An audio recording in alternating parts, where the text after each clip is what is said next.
Bom dia a todos. Queria agradecer ao Instituto pelo convite, em particular ao Sérgio e ao Rodrigo pelo convite. Eu tinha feito mesmo uma apresentação, a coisa de professor é terrível, né?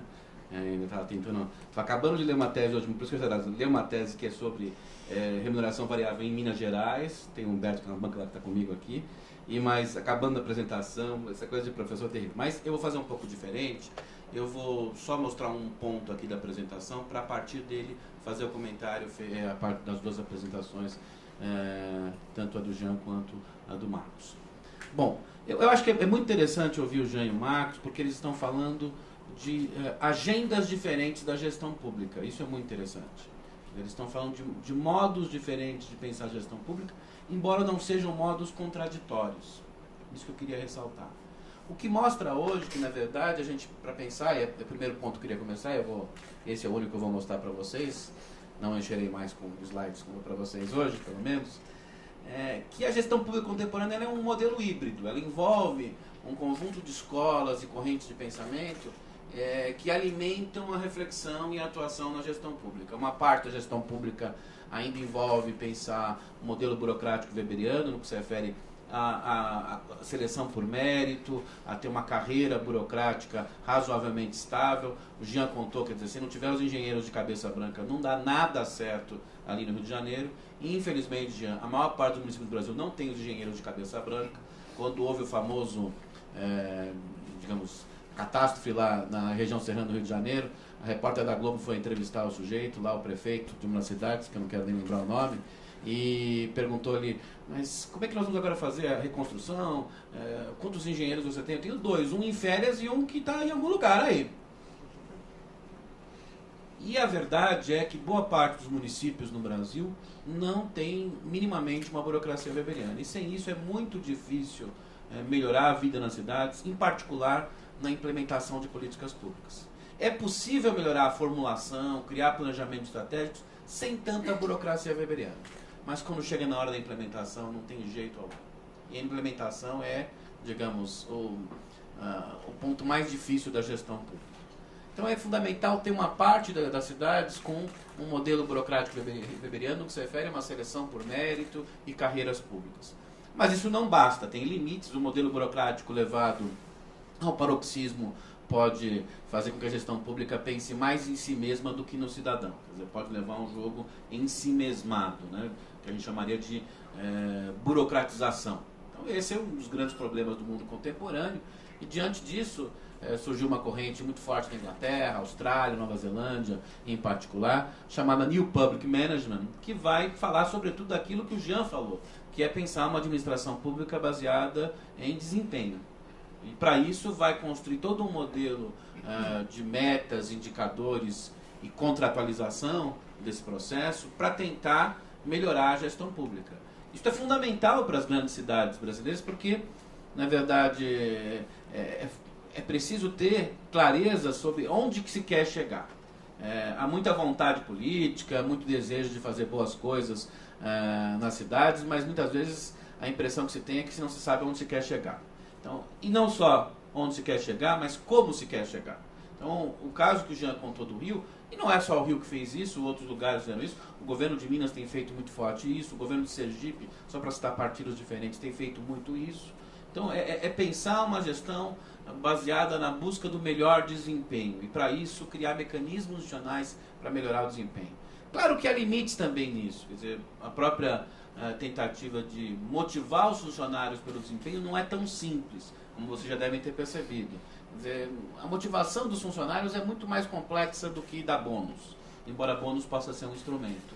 Então, tem toda uma discussão sobre isso, e sobretudo havia uma discussão de que o modelo do New Public Management era muito interessante, era só preciso se perguntar quem o implantaria. E havia uma discussão, portanto, de como pensar a construção de lideranças e valores em torno de uma nova gestão pública. E aí tem uma corrente, alguns chamam de New Public Service, outros chamam de Public Service Orientation, que é muito forte numa parcela dos Estados Unidos e sobretudo nos países nórdicos, que tentou recuperar duas coisas fundamentais. Uma, os valores, quer dizer, há valores fundamentais para a gestão pública. É bom lembrar que grande parte da contratualização da educação nos Estados Unidos gerou o que eles chamam de gaming, ou seja, formas de enganar os indicadores, não, na verdade enganar os administradores e a população ao final. Então aí tem um jogo de valores que é muito importante. E segundo, quem são as lideranças. Quer dizer, o que o Marcos contou é um processo de construção de lideranças da sociedade para o Estado. O que o Jean contou é um processo de liderança lá em que o prefeito se reúne semanalmente e, como se diz no popular, chama na chincha todo mundo ali para cobrar os resultados. Porque se não tiver liderança, modelos de contratualização tendem a se transformar em modelos burocratizados, tal como a burocracia weberiana. Vira uma coisa para inglês ver. Né? Tem indicadores bonitos, etc. Tal, todo mundo acha que fez acordo de resultados e no final você faz algum game para ganhar bônus. Então é preciso, portanto, essa corrente do New Public Service ressalta muito que é preciso trabalhar com valores e liderança. E há uma outra corrente da governança pública, muito forte hoje, que trata de outros 3 temas não tão fortes nas outras correntes. Um deles tem a ver com a democratização do Estado, que o Marcos falou bastante aqui, quer dizer, como fazer com que a sociedade participe mais do processo de decisão pública e como fazer com que os governos tenham maior accountability. Então essa é uma discussão muito grande na governança pública e o fato é que os municípios brasileiros, em geral, e mesmo as grandes cidades, na verdade, têm governos com pouca accountability. Esta é a verdade. Basta visitar as câmaras de vereadores e veremos qual é o grau de accountability nas cidades brasileiras. Então, palavra que sintomaticamente não encontra uma tradução não tem uma tradução exata. Que eu gosto mais, espanhol, eu gosto mais ainda é do Bresser, que eu acho que responsabilização dá um sentido de uma coisa contínua, né? Não tem fim. Não é apenas um ato, não é só ser responsivo a um grupo, né, na área de saúde, ou um grupo numa cidade, é ser responsabilizado ao longo do tempo. Mas é a melhor que a gente tem por enquanto, né? Mas ser accountable é uma coisa difícil. Envolve, na verdade, um processo que é fundamental ter metas para ser accountable. Senão você não tem como ser accountable. Então, acho que parte do problema das grandes cidades é que elas não têm ainda uma gestão contratualizada por desempenho para ser accountable. E a outra parte é porque a participação social nas grandes cidades no Brasil é muito baixa ainda, muito baixa. E esse é um tema do governança pública, dos 3 temas. O segundo tema tem a ver com mecanismos de coordenação. Quer dizer, a sociedade contemporânea, na verdade, o Estado é multicêntrico. Né? Você não tem um lugar só para tomar decisões, você precisa envolver vários tipos de atores. Então, toda essa escola da governança pública tem trabalhado com a discussão sobre mecanismos de coordenação entre atores governamentais e atores sociais, atores governamentais e atores privados, estilo parcerias público-privado, coordenação entre os setores de governo, porque uma contratualização, você faz um número muito grande de acordos e resultados, pode ser uma enorme fragmentação de um governo.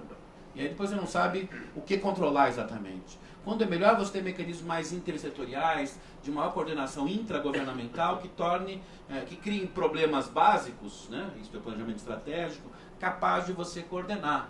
Então a questão da coordenação é extremamente importante. Pensando nas grandes cidades, a coordenação mais complicada é a coordenação metropolitana. As grandes cidades são muito mal coordenadas em termos metropolitanos. São Paulo é péssima nisso, Rio é pior. Belo Horizonte é um pouco melhor, digamos, para pegar 3 casos importantes aqui.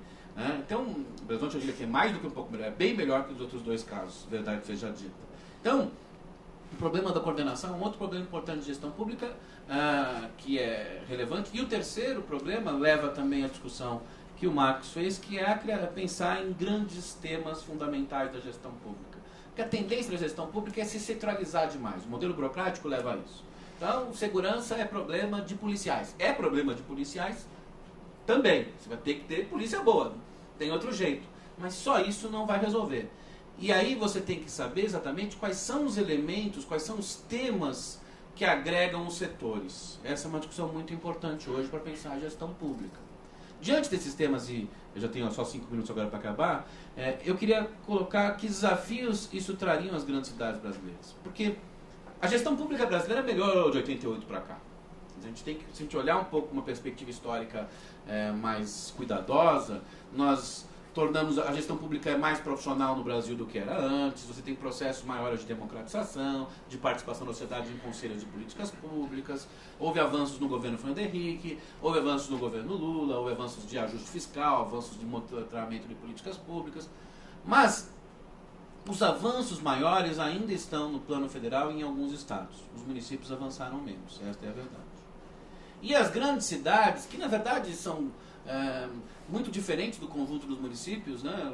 Elas têm o sentido metropolitano torna muito diferente a governança das grandes cidades, avançaram um pouco. Nos últimos anos, os movimentos Nossa São Paulo, Nossa BH, acho que toda a discussão no Rio de Janeiro, que foi recuperar a autoestima do Rio de Janeiro, acima de tudo, né, não tem no mesmo sentido do Nossa BH, Nossa São Paulo, mas tem um movimento mais, digamos, fragmentado, mas que tem esse sentido no Rio de Janeiro, começaram a colocar em questão como governar as grandes cidades, e eu queria colocar, para terminar, 5 pontos que eu acho que são importantes para governar as grandes cidades.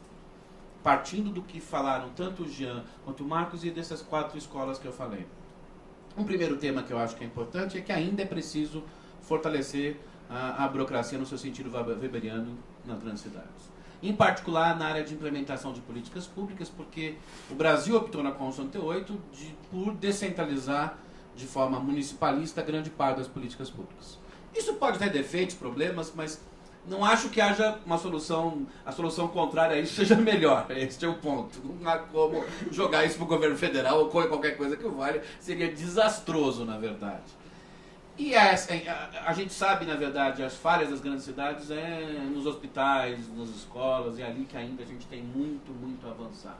Então, falta uma burocracia de melhor qualidade nas grandes cidades. Segundo, é preciso ter uma estrutura administrativa de século XXI. Ainda as grandes cidades misturam a estrutura administrativa do século XIX, século XX, século XXI.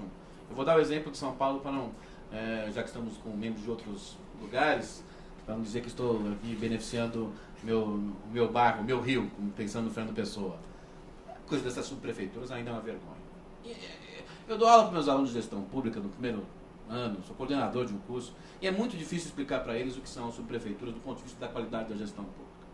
Porque houve tentativas de mudança, desde o governo da Erundina, passou pela Mata, Serra, mas ainda as subprefeituras constituem um velho curral eleitoral muito mal administrando a cidade de São Paulo.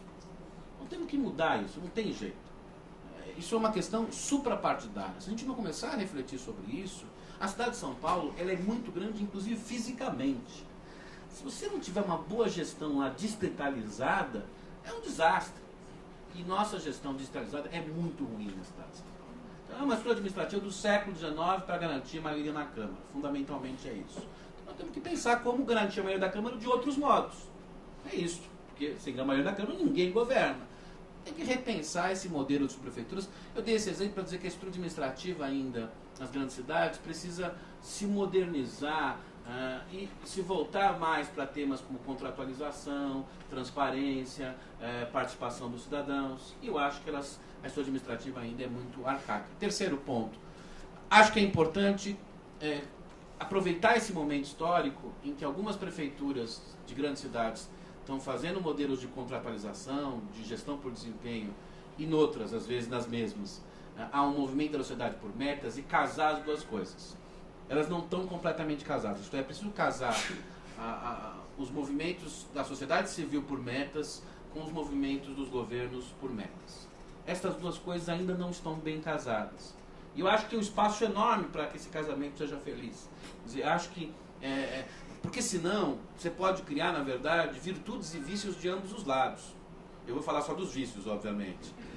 Do lado da sociedade civil, às vezes você coloca algumas metas que são completamente impraticáveis. E depois o Ministério Público, como fez na cidade de São Paulo, essa meta, por exemplo, de creches, é completamente impraticável. Me perdoe meu amigo Alexandre Schneider, ele sabe disso, está sofrendo. A pena é que ele é completamente impraticável. Provavelmente porque boa parte dos promotores nunca tiveram o papel de ser gestor e ter essa responsabilidade. Aquilo é completamente impraticável. Então a sociedade civil tem que criar um mecanismo para que tenha um aprendizado em relação à produção de metas diante da factibilidade delas. E do lado dos governos, os governos têm que criar mecanismos de maior intersecção com esses movimentos da sociedade civil. O pior dos mundos é haver uma briga aí de tal maneira em que os governos não ouvem a sociedade civil e vice-versa. Eu acho que é isso. Uma briga judicializada. E é pior ainda, se judicializar é pior ainda porque a judicialização provavelmente terá a face de representar a maioria, mas vai dar maior valor a quem tem mais recursos de escolaridade no Brasil, como tem ocorrido, basta ver o SUS. É isso, a judicialização. No fundo, o resultado é esse e não é o resultado que a gente gostaria. E os dois últimos pontos para terminar. Um é a participação política social, que eu acho que ainda nossos canais de accountability são pequenos. No Rio são muito pequenos, né? Acho que a gente tem que pensar, vocês estão fazendo um avanço super grande, eu tenho acompanhado, visto alguns colegas que estão lá, mas ainda o grau de participação social é muito pequeno. E eu acho que a gente tem que refletir sobre isso. E faça a ponte para o quinto e último ponto. O Brasil, nos últimos anos, até que está voltando, mas por um bom tempo perdeu a capacidade de refletir sobre as grandes cidades. Quer dizer, os nossos temas políticos da agenda principal eram ajuste fiscal, desigualdade social, temas fundamentais. Não estou dizendo que Fernando Henrique e Lula estavam errados nesse sentido, mas acho que há uma agenda muito importante das grandes cidades, uma agenda urbana, como falou o Marcos, que se tornou menos importante para políticos, para a academia e para os formadores de opinião.